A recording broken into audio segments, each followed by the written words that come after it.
میں چیڈر چیز یوز کر رہی ہوں. اٹ ڈپینڈز آن یو, آپ کو کوئی بھی چیز پسند ہو, پارمیزان, موزریلا, آپ کوئی بھی یوز کر سکتے ہیں according to your own test.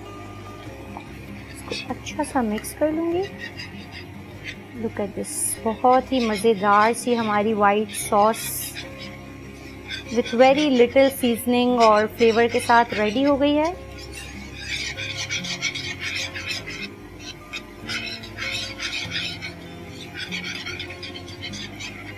یہ پاستا بہت ہی جھٹ پٹ بننے والا ہے. آپ کو کریونگ ہو رہی ہو پاستا کی اور آپ کو ریسٹورنٹ اسٹائل پاستا بنانا ہو, آپ یہ پاستا بنائیں اینڈ بلیو می بہت ہی مزے کا بنتا ہے یہ. ہماری ساس ریڈی ہو گئی ہے. اب میں اپنے اسٹوو کو آف کر دوں گی, چکن کو چیک کر لوں گی,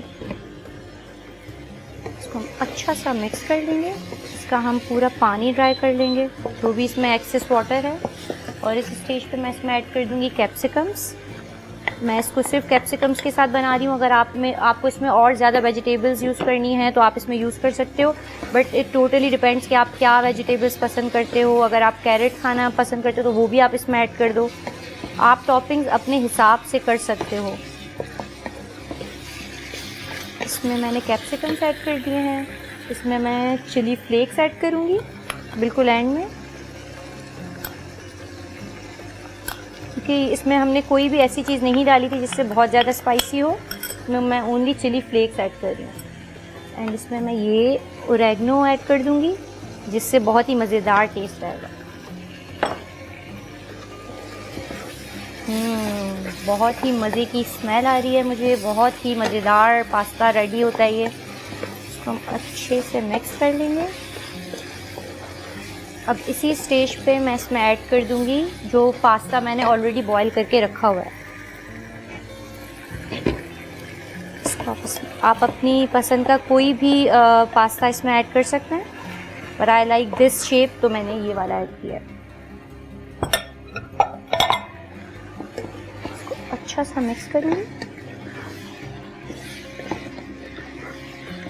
اور اس میں ہم اپنی جو فریش ہم نے کریمی سی بہت ہی مزیدار سی وائٹ ساس ریڈی کی تھی وہ میں اس میں ایڈ کر دوں گی. Look at this, looks amazing.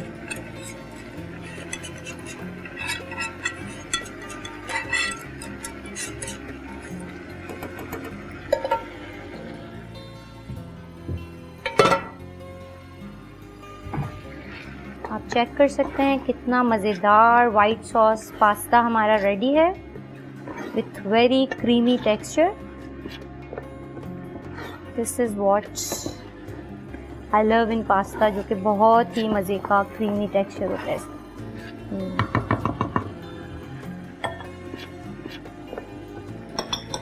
اس کو ہم کور کر لیں گے اور ہمارا بہت ہی مزیدار سا وائٹ کریم ساس پاستا ریڈی ہے. اب میں اپنے اسٹوو کو آف کر دیتی ہوں اور اس کے ساتھ میں بناؤں گی بہت ہی مزیدار سی کولڈ کافی جو کہ بنے گی بہت ہی جھٹ پٹ جیسے ہمارا پاستا بن گیا. چلیں اسٹارٹ کرتے ہیں. اس کے لیے مجھے کیا انگریڈینٹس چاہیے ہوں گے؟ ملک, انسٹنٹ کافی, شوگر, آئس اور والز. اس میں یوز کروں گی والز جو اس کے فلیور کو بہت ہی مزیدار بنائے گا. اس میں 2 tablespoons of coffee, instant coffee add کر لوں گی.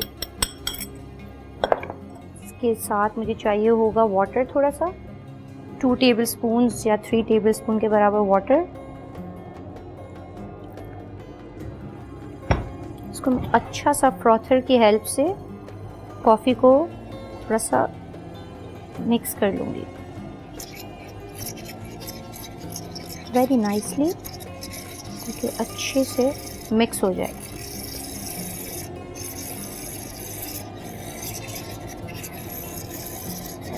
بہت ہی مزیدار سی کولڈ کافی ہے, جھٹ پٹ آپ کی ریڈی ہو جائے گی. بہت ہی یمی فلیور ہوگا اس کا. اس کو آپ اچھا سا فروتھ کر لیں.